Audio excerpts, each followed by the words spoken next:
Hey everyone, welcome back to my channel. तो मैं हिमाचल प्रदेश के एक गांव में रहने वाली हूँ। और बात कुछ दिन पहले की है, जब मैं अपनी नानी के घर पे गई हुई थी छुट्टियाँ मनाने के लिए। तो मेरी नानी के घर जो है वो गांव में है। और जब मैं गई थी गांव में, तब वहाँ पे किसी औरत की डेथ हुई थी। फिर गांव वाले गांव में होता है कि जब भी किसी की डेथ होती है, जब तक उसका वो 12-13 दिन पूरे नहीं होते, तब तक गांव वाले दिन में या रात में जब भी उनको टाइम लगता है वो जाते हैं उनके घर पे, बैठते हैं थोड़ी देर, घर वालों से बातें करते हैं। तो वैसे ही मेरी नानी भी उनके घर में जाया करती थी, जिनकी डेथ हुई थी उनके घर में। तो एक दिन मैं भी अपनी नानी के साथ वहाँ चली गई बैठने रात को। ऐसे ही मेरा मन किया, मैंने नानी को कहा कि मुझे भी आपके साथ चलना है। तो मैं वहाँ पे गई और सब लोग वहाँ, एक हॉल था उनके घर के अंदर, वहाँ पे एक दरी नीचे बिछाई हुई थी जिस पर सारे लोग बैठे हुए थे जो भी गांव के आए थे, और बैठकर आपस में बातें कर रहे थे। तो किसी की मतलब अगर डेथ हुई है तो जाहिर सी बात है कि वहाँ पे कोई हंसी मजाक तो होगा नहीं। ऑब्वियसली कोई आत्माओं पर, भगवान पर या मौत पर, या मतलब कुछ ऐसी ही स्टोरीज, या मतलब आपस में उनकी कन्वर्सेशन होती है सबकी। तो सब जैसे सारे लोग बातें कर रहे थे, तभी भीड़ में बैठी एक औरत की तरफ सबका ध्यान चला गया। क्योंकि उसके साथ हुआ वो एक रियल एक्सपीरियंस जो था, वो उसके आसपास जो भी 2-3 लोग बैठे हुए थे उनके साथ शेयर कर रहे थे। तो वो जैसे सुना रही थी, तो किसी का अगर ऐसे होता है ना कि हमारे आसपास भी लोग होते हैं, तो अगर कोई बताए कि हाँ हमने भूत देखा है, तो हम फटाफट से उसकी तरफ ध्यान देंगे अपना, या उसकी बातें सुनने लग जाएंगे कि हाँ क्या हुआ था। एक क्यूरियोसिटी होती है हमें जानने की। तो सेम चीज़ सबके साथ हुई जो भी वहाँ पे हॉल में बैठे हुए थे। तो वो औरत जो थी, वो जिनकी डेथ हुई थी, उनकी बहू थी। और वो ऐसे तो शहर में रहते थे, हिमाचल में ही कहीं, लेकिन वो जब डेथ हुई थी तब वो गांव में आए थे। तो वो उनका कभी पहला पुराना किस्सा था, कोई 7-8 साल पुराना, जो वो शेयर कर रहे थे। तो सब सुन रहे थे, वो बोल रहे थे, तो मैं उनकी स्टोरी उन्हीं की तरफ से आगे सुनाऊंगी।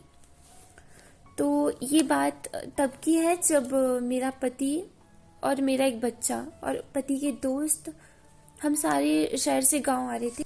हम करीब 8 बजे वहाँ से निकले थे शहर से गांव के लिए, क्योंकि 8 बजे के करीब मेरे पति घर आते थे, उसके बाद ही हम जा सकते थे, इनकी ड्राइव उन्हीं को करना था, और सब जा रहे थे साथ में गाँव। तो जैसे ही हम अपने गांव के कुछ 30 किलोमीटर दूर थे, और वहाँ से मतलब वहाँ पे एक नाला था जिस पर बने पुल को हमें क्रॉस करना था, तभी हम आगे जा पाते। और वो एक एनएच था, नेशनल हाईवे था। और उस जगह से मतलब हम आमतौर पर बहुत बार गए थे, आना जाना लगा रहता था हमारा। तो आसपास मतलब हमें पता था कि वहाँ पे वो सुनसान एरिया है, जंगल है, वहाँ पे शमशान घाट भी थे 5-6। तो लगभग पूरा सुनसान इलाका था मतलब, लेकिन वो नेशनल हाईवे था तो गाड़ियाँ आती जाती रहती थी थोड़ी बहुत। तो रात के करीब 2:30 बजे थे जब हम पहुँचे उस पुल के पास। तो हम अपनी कार में शहर से गांव आ रहे थे। मैं और मेरा पति आगे, और मेरे पति के दोस्त और मेरा बेटा पीछे वाली सीट पे बैठे हुए थे। तो जब हम पुल क्रॉस कर रहे थे, तो जैसे ही क्रॉस करने लगे, तो सामने हमने देखा कि सड़क के दोनों ओर, मतलब मैं तो आगे बैठी हुई थी और मेरे पति का ध्यान भी आगे ही था, और पीछे वालों को शायद ना दिखा हो क्योंकि मेरा बेटा सो गया था, और जो मेरे पति के दोस्त थे वो तो जगे हुए थे, लेकिन वो एक साइड ही देख पा रहे थे।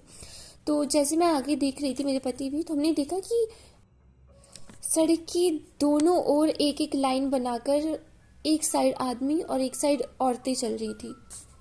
और वो औरतें और वो आदमी, मतलब इतनी रात को 2:30 बजे करीब, वो बहुत अजीब लगा कि ये सब लोग इतनी रात को कैसे जा रहे हैं, वो भी एक लाइन लगाकर। और जब हम थोड़ा नज़दीक पहुंचे, तब हमने क्या देखा, तो सबसे हैरानी वाली बात ये थी कि उन सब ने एक जैसे सफ़ेद रंग के चोले चोले मतलब जो भगवा, जैसे भगवा चोला बोलते हैं, जो साधु वगैरह पहनते हैं हमारे यहाँ पे, वैसे उसी टाइप का एक सीधा कपड़ा, सीधा सिला हुआ, वैसे उन सब ने चोले पहने हुए थे सफ़ेद रंग के। और उनके बाल सबके, चाहे औरतें थी चाहे आदमी थे, सबके सब गंजे, किसी के सर पे एक भी बाल नहीं था, सबके सब गंजे थे। और सबसे हैरानी वाली बात ये थी कि उन सब की हाइट बिल्कुल सेम थी, बिल्कुल सेम। अब आप सोचिए, अगर आप 2:30 बजे कहीं ट्रैवल कर रहे हैं रात को फैमिली के साथ या अकेले भी, और आपको ऐसा मंजर दिख जाए, तो आपके दिमाग में सबसे पहले क्या आएगा। लेकिन उस टाइम पता नहीं क्या हुआ, एक तो वो थे भी इतने ज़्यादा, 50 से 60 आदमी और औरतें, कि हमें लगा कि हमें पहले ये ध्यान ही नहीं गया कि वो भूत है या क्या है। हमें लगा, पहले तो मैं मन में ही सोच रही थी कि ये शायद कोई क्रिश्चियन वगैरह है, लेकिन इतनी रात को ये यहाँ कैसे जा रहे हैं और पैदल क्यों जा रहे हैं। लेकिन तब भूतों की तरफ हमारा बिल्कुल भी किसी का भी ध्यान नहीं था। और जैसे ही उनके बिल्कुल नज़दीक गाड़ी पहुंची, साइड में वो, हम सड़क की दोनों साइड थे, बीच में हमारी गाड़ी थी, और वो आपस में कुछ बातें कर रही थी, हमें पता चल रहा था। लेकिन क्या बातें कर रहे थे ये हमें बिल्कुल पता नहीं चल रहा था, क्योंकि उनकी भाषा जो थी वो बिल्कुल हमें समझ नहीं आ रही थी। तो मुझे लगा कि मैं थोड़ा खिड़की खोल के सुन लेती हूँ कि ये बातें क्या कर रहे हैं आके, और ये कहाँ जा रहे हैं या क्या मांझ रहा है, क्योंकि वो बहुत अजीब चीज़ थी। रात को 2:30 बजे कोई ऐसे कपड़े, मतलब बिल्कुल अतरंगी लग रहा था, बौने बौने आदमी, उनकी हाइट भी छोटी, सब बौने, और एक लाइन में जा रहे थे आपस में बातें करते हुए। तो जैसे मैंने खिड़की खोलने की कोशिश की, खिड़की पूरी जाम। मतलब मैं पूरी कोशिश कर रही हूँ कि खिड़की खुल जाए, लेकिन वो बिल्कुल नहीं खुल रही थी। ये बहुत ही अजीब बात थी। और इसके ठीक 2-3 सेकंड बाद, जैसे मैं खिड़की खोलने की कोशिश कर रही थी, एकदम से कार चलते चलते वहाँ पे बिल्कुल ही बंद पड़ गई। कार की लाइट्स ऑफ हो गई, जैसे बिल्कुल गाड़ी पूरी जाम हो गई थी। फिर थोड़ा हमें लगा कि यहाँ पे पक्का कुछ ना कुछ अजीब है, और ये सब अजीब लोग आपस में क्या बातें कर रहे हैं। बहुत बहुत शोर भी मचा रहे थे, लेकिन कुछ समझ नहीं आ रहा था कि बोल कर रहे हैं। और खिड़कियाँ बंद पूरे, और गाड़ी का एकदम से रुक जाना। फिर मेरे पति को, मुझे और उनके दोस्त को, हम तीनों को ही समझ आ चुका था कि यहाँ पे कुछ ना कुछ गड़बड़ है, यानी ये लोग नॉर्मल नहीं है, ये कुछ ऊपरी चक्कर है। तो मेरा बेटा तो भगवान की कृपा से सोया हुआ था, वरना वही सबसे ज़्यादा डर था। खैर पसीने तो हमारे भी छूट रहे थे, क्योंकि हमने कभी, ये हमारा पहला एक्सपीरियंस था, और इससे पहले कि हम कुछ डिस्कस ही कर पाते, हमारी कार ही बिल्कुल बंद हो चुकी थी। और मेरे हस्बैंड भी डरे हुए थे, हम सब डरे हुए थे, हम तीनों लोग डरे हुए थे। और मेरे हस्बैंड बार बार कोशिश कर रहे थे कि कार स्टार्ट हो जाए, स्टार्ट हो जाए वो, लेकिन कार स्टार्ट होने का नाम ही नहीं ले रही थी। ऊपर से अंधेरा था, लेकिन थोड़ी बहुत रोशनी चांद की थी, तो हमें दिख रहे थे वो लोग। तो वैसे ही चलते जा रहे थे और आपस में बातें करते। अब तक तो मैं और मेरे पति और उनके दोस्त, हम तीनों समझ चुके थे कि ये कुछ साधारण चीज़ नहीं है, ये कुछ अलग ही चक्कर है, लेकिन हमें कुछ समझ नहीं आ रहा था कि अब हम क्या करें।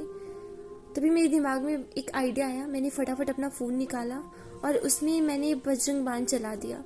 मैं एक ब्राह्मण परिवार से हूँ, तो इसलिए मैं डेली बजरंग बाण का सुनती थी, मुझे उसका महत्व पता था, इसलिए मैं डेली बजरंग बाण सुनती थी, और वो मेरे फ़ोन में सेव था। और जैसे उसकी 1 या 2 ख़त्म हुई, वैसे मेरे पति जो कोशिश कर रहे थे, गाड़ी तब से स्टार्ट नहीं हो रही थी, कब से बंद पड़ी थी, वैसे ही फटाफट से वो गाड़ी स्टार्ट हो गई, उसकी फ्रंट लाइट्स भी ऑन हो गई। और जैसे हमने सामने देखा, हड़बड़ाते हुए, कि वो लोग कहाँ गए, कहीं हमारे आसपास तो नहीं है। हमें मतलब डर था एक कि अंधेरा था और वो कम दिखाई दे रहा था। वैसे हमने फटाफट इधर उधर देखने की कोशिश की कि वो लोग कहाँ गए। जैसे ही हमने सामने देखा, तो सारे वैसे ही लाइन में और ऊपर की ओर हवा में उड़ रहे थे, और वो उस रात ऐसे लग रहे थे कि जैसे मानो जैसे रुई रुई नहीं होती, रुई कपास, उसके फाहे जैसे होते हैं बड़े बड़े, वैसे हमें लग रहा था कि हवा में जैसे रुई उड़ रही है, और वो रुई थोड़ा सा ऊपर जाके बिल्कुल गायब हो रही थी। और वैसे ही लाइन से वो सारे लोग एक एक करके सबके सब गायब हो गए, और उनका कुछ अता पता नहीं चला। हम देखते रहे ऊपर की तरफ या साइड में कि कहीं आसपास तो नहीं, लेकिन नहीं, वो लोग सारे हवा में ही गायब हो चुके थे। उसके बाद मेरे पति ने जो गाड़ी भगाई, हमने पीछे मुड़कर एक बार भी नहीं देखा। और जैसे हम घर आए, वैसे ही मैंने अपने बेटे को तो बेड पे सुला दिया, लेकिन मुझे, मेरे पति को और उनके दोस्त को उस रात बिल्कुल भी नींद नहीं आई। और हम शायद कहीं ना कहीं ये समझ गए थे कि वो है, वो मतलब वो चीज़ें थी क्या, लेकिन वो हमारी समझ से बाहर था कि वो लाइन में क्यों जा रहे थे, या सबके सब गंजे क्यों थे, या पता नहीं क्या, पता नहीं वो एक छलावा था वहाँ पे, आसपास में शमशान घाट थे या जो भी था, लेकिन बहुत ही ज़्यादा अजीब था। और उस रात मेरे पति को, हमें किसी को भी नींद नहीं आई। तो गाइज, ये थी हमारी आज की स्टोरी। आई होप कि आप सब लोगों को पसंद आई होगी। अगर पसंद आई हो तो प्लीज़ वीडियो को लाइक करना, चैनल को सब्सक्राइब करना, और जो भी आपके फैमिली रिलेटिव्स या फ्रेंड्स जो भी हॉरर स्टोरी सुनना पसंद करते हैं, उनको ये सेंड जरूर करना। ओके, तो मिलते हैं नेक्स्ट वीडियो में, तब तक के लिए बाय बाय।